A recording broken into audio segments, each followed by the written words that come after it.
जाए, वैसे ही जात मेरी तन्हा गैरों में आके खो जाए।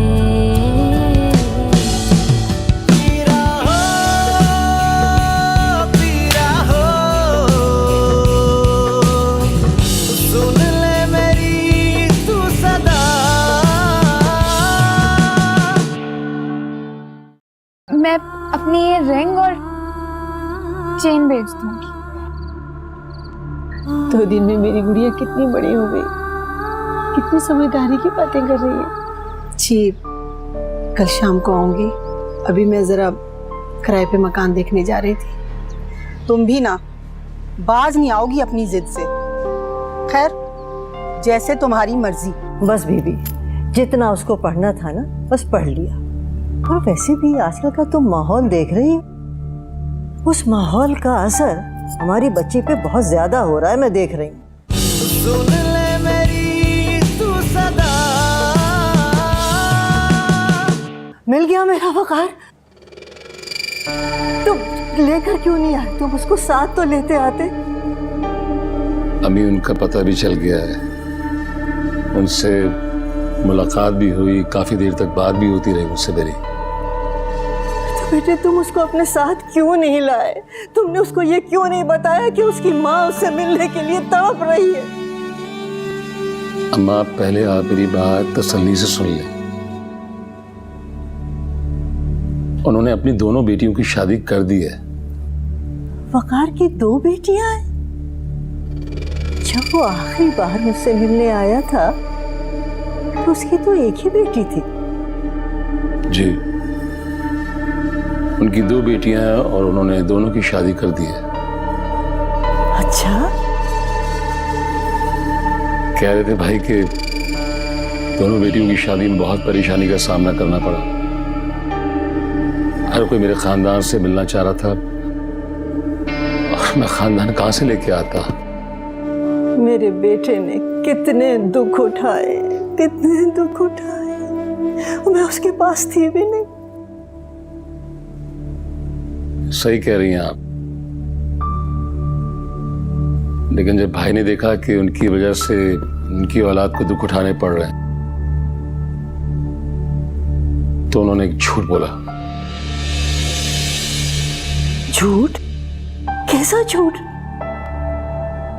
उन्होंने अपनी बेटियों के ससुराल वालों को यह कहा कि उनके माँ बाप मर चुके हैं और दूसरा ये कि उनका कोई बहन भाई नहीं है।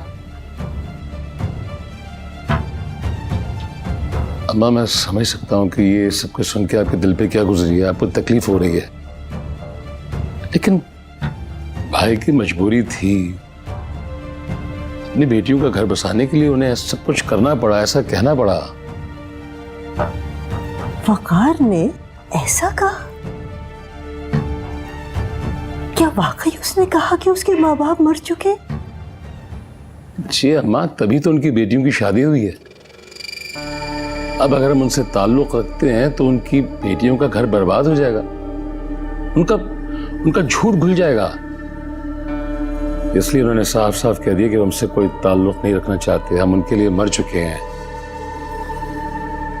मेरे वकार ने ऐसा कहा? मैं यकीन नहीं कर सकती। अगर उसको हमें मारना ही होता तो वो हमसे रोज मिलने के लिए क्यों आता? क्यों आता हमसे रोज मिलने के लिए? नहीं कह सकता वकार मेरा, नहीं कह सकता ऐसी बात। माँ वो इसलिए आते थे कि उनके जहन में ये था कि शायद अब्बा से सुलह हो जाए, उनकी बात मान जाएं और उनकी बेटियों की शादी में जो रुकावट है वो दूर हो जाए। मगर जब अब्बा किसी तौर नहीं माने तो फिर उन्होंने फैसला कर लिया, किसी तरीके से झूठ बोल के कुछ भी करके वो अपनी बेटियों को खुश रखेंगे।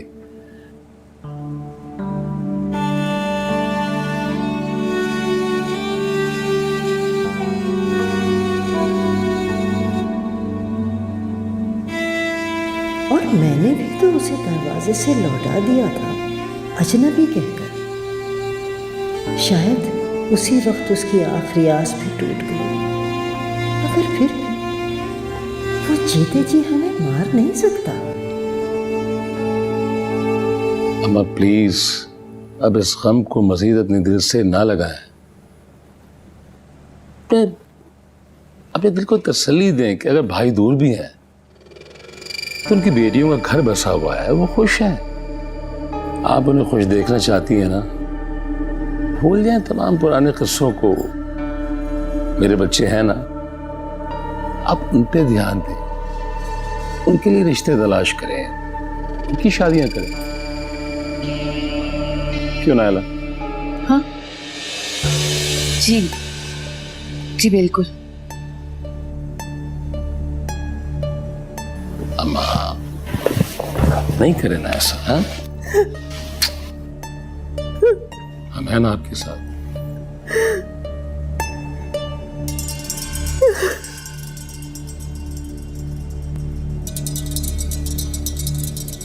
मेरा बच्चा,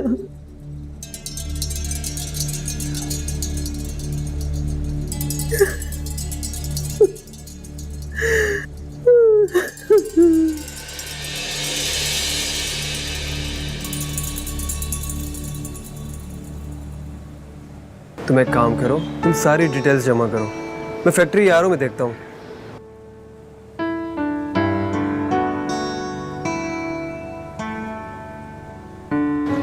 एक मिनट निश, मैं तुम्हें कॉल बैक करता हूँ। जी विनेश। जी मैं इतनी सुबह कॉल की, खैरियत?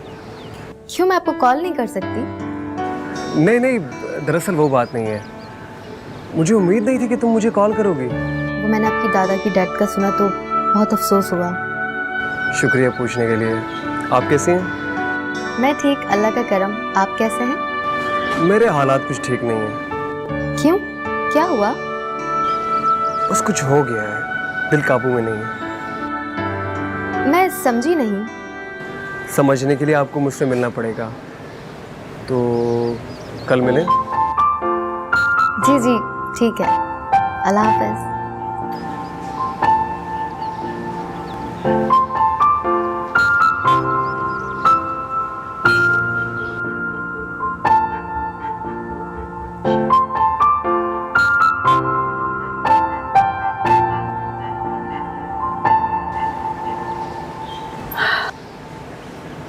बेटा वो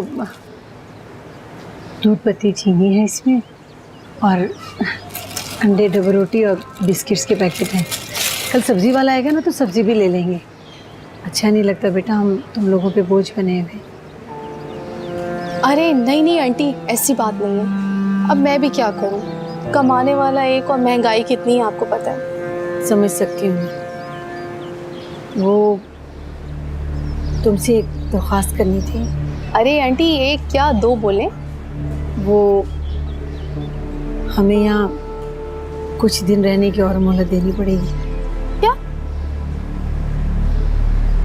हाँ बेटा, वो जो मकान में देखने गई थी ना, उसमें भी किराएदार रह रहे हैं। वो कुछ दिन के बाद जाएंगे तो फिर हम चले जाएंगे। मगर कुछ दिनों में चले जाइएगा, ऐसा ना हो कुछ दिनों का बोलकर आप डेरा ही डाल दें यहाँ पर। नहीं नहीं बेटा, ऐसी कोई बात नहीं है। मैं तो बयाना भी दे आई हूँ। बस वो किराएदार जाएंगे तो हम चले जाएंगे। ठीक है, आप कहती हैं तो यकीन कर लेती हूँ, मगर बिस्तर यहीं सहन में लगाना पड़ेगा।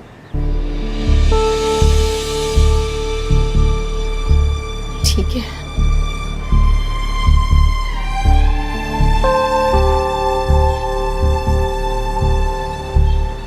बेईमान लालची औरत, इतना सारा सामान लेके भी कहती है सहन में सोना पड़ेगा। चुप हो जाओ मोमना, इतना बड़ा एहसान है इन लोगों का हम पर। आप इसे एहसान कहती हैं? सहन में दरिया डाल के देती है, कमरे में जगह देती ना तो बात थी। कम से कम 4 दीवारी तो है ना। अगर फुटपाथ पर सोना पड़ता तो? क्यों सोना पड़ता फुटपाथ पे? हम खालदा आंटी के घर चले जाते। तुम्हें पता है कि हम खालदा भाभी के घर नहीं जा सकते। अम्मी, लगता है खालदा आंटी नाराज है, उनका कोई फोन ही नहीं आया। मना लूंगी मैं खालदा भाभी को, बस जरा घर का मसला हल हो जाए। तुम ऐसा करो, एक गिलास पानी तो लाके। जी, आप लोग बैठे।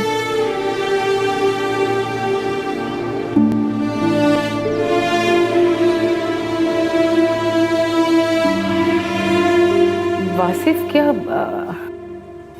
वाकई वकार मिल गए? मैं उन्हें ढूंढता तब ना। तो फिर वो आपने अम्मा से? नाला बहुत भोली हो तुम। अगर अम्मा से मैं झूठ ना बोलता तो अम्मा भाई के इंतजार का इरादा कभी तर्क ना करती। रोज भाई से मिलने के लिए मुझ पे ज़हनी दबाव डालती है। रोज मुझे एक ही झूठ बोलना पड़ता। इसलिए मैंने एक बारी बड़ा झूठ बोल दिया। अब अम्मा मुझसे भाई के बारे में कोई सवाल नहीं करेंगी। वाह, ये तो आपने बहुत अच्छा काम किया। वाकई मैं ये सोच सोच के परेशान हो गया था कि मैं ऐसा क्या करूं कि अम्मा भाई से मिलने की जिद छोड़ दें और भाई यहाँ का रुख न करें। अम्मा को तो आपने ये झूठ बोलकर रोक दिया, लेकिन वकार को कैसे रोकेंगे? इसका भी हल है मेरे पास। पिछले दिनों जब वो यहाँ पे आए थे तो उनकी मुझसे मुलाकात हुई थी। क्या क्या वाकई वकार यहाँ आए थे? मिले थे आपसे? बताया तो था तुम्हें, भूल जाती हो। मुझे तो नहीं बताया था आपने। क्या हो गया तुम्हें नैला? बताया या नहीं बताया पुरानी बात हो गई है। मैंने उनसे साफ साफ कह दिया कि अगर वो चाहते हैं कि अब्बा की तबीयत ठीक रहे तो यहाँ ना आया करें। उनका नाम सुनते अब्बा की तबीयत खराब हो जाती है और वो हार्ट पेशेंट हो चुके हैं। As simple as that. और उस रोज जाते वक्त जबरदस्ती अपना विजिटिंग कार्ड मुझे दे गए थे, जो कि मेरे पास अब भी है। जिस तरह अम्मा से मैंने झूठ बोला है, कल उनको भी फोन करके एक झूठ उनसे बोलूंगा। ठीक है, जो भी करना है जल्दी कीजिएगा। कहीं ऐसा ना हो कि आपके फोन करने से पहले ही वकार फिर से आके दरवाजे पर खड़े हो जाएं और अम्मा उन्हें फिर से देख लें। फिक्र बिल्कुल नहीं करो, कल ही फोन करूंगा उन्हें। कॉफी भी बहुत अच्छी सी, दिल चाह रहा। मैं भी यही सोच रही थी। आप चेंज कर लीजिए, मैं भी बनवाती हूँ।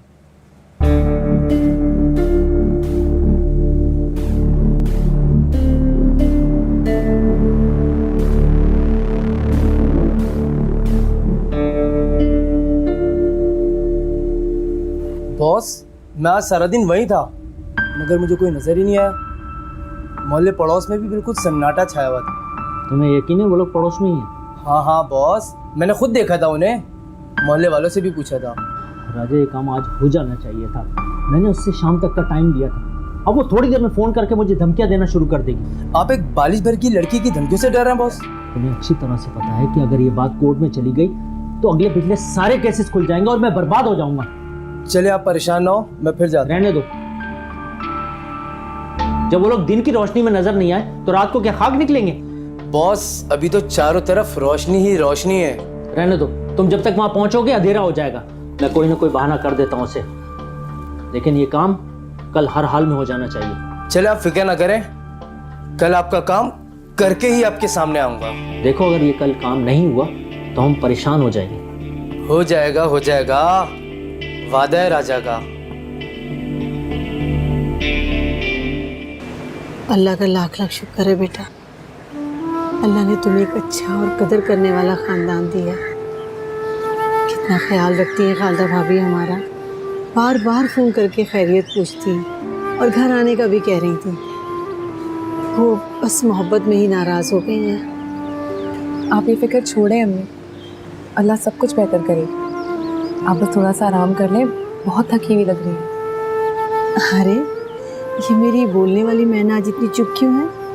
कुछ नहीं अम्मी, मैं सुबह के बारे में सोच रही थी।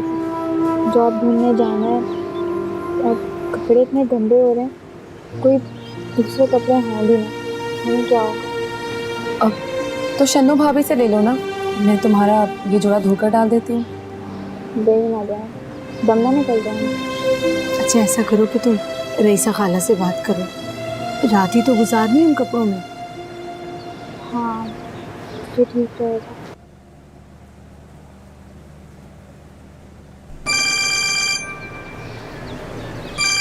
अरे बॉस का फोन आ रहा है। अल्लाह करे इनके दिन में रहम आ जाए। हेलो सामान देते हैं हमारा। जी अस्सलाम वालेकुम, मैं तौकीर बात कर रहा हूँ। वो मैंने माजरत के लिए आपको फ़ोन किया था, मैं इस्लामाबाद में ही हूँ, आज कराची नहीं आ सका। तो जैसे ही कराची पहुँचूँगा मैं आपका काम कर दूँगा, आप परेशान ना हो। इट्स ओके, अल्लाह हाफिज़। बॉस कह रहे थे कि अभी तक वो इस्लामाबाद में ही, कल आते ही सबसे पहले हमारा सामान वापस कर देंगे। अल्लाह तेरा शुक्र है, या अल्लाह तेरा एहसान, अल्लाह करे ऐसा ही हो। या अल्लाह करम कर दे। अम्मी अम्मी सब ठीक हो जाएगा।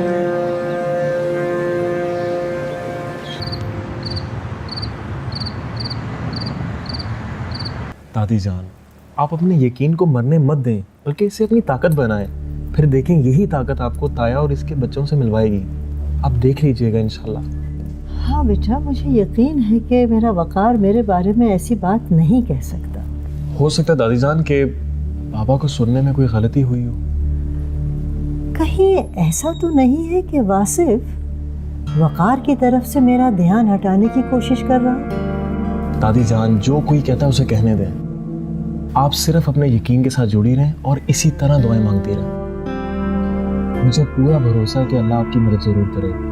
मेरे दुआएं तो मैं बरसों से करती चली आ रही हूँ और मुझे पक्का यकीन था कि मैं कभी ना कभी अपने वकार से ज़रूर मिलूंगी, लेकिन अब मुझे अब ये लगता है कि मेरा यकीन टूटता जा रहा है और मैं अपने वकार से मिले बगैर ही इस दुनिया से चली जाऊंगी। जिंदगी शायद मुझे मोहलत न दे।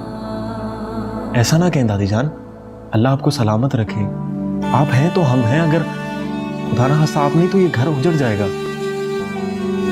अल्लाह न करे कभी इस घर पे कोई आँच आए।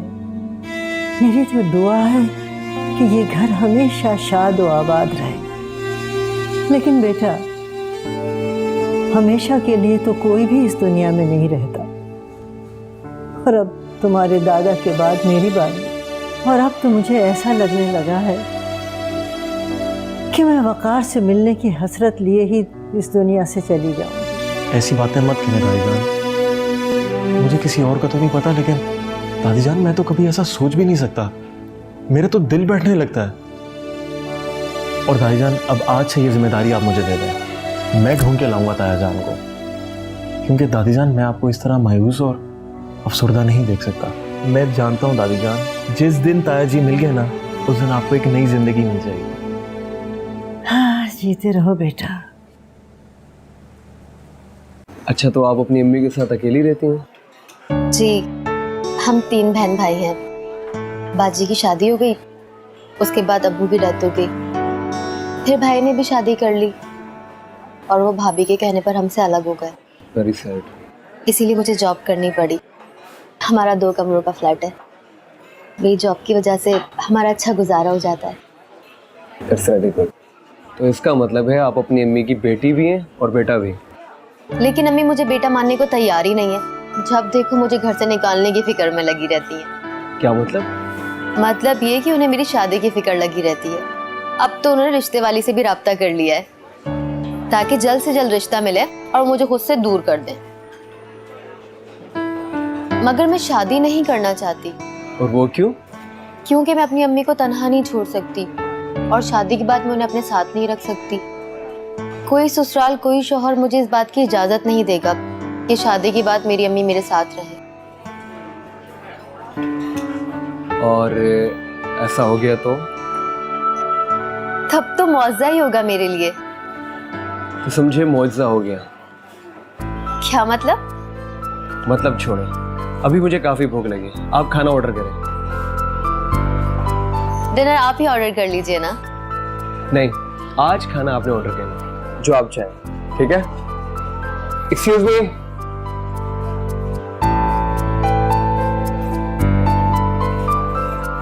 तुम पहले ही नज़र में मुझे भा गई थी, अब तुम्हें अपनाना मेरी सबसे बड़ी ख्वाहिश है, चाहे इसके लिए मुझे अपने घर वालों से जंग ही क्यों ना करनी पड़े।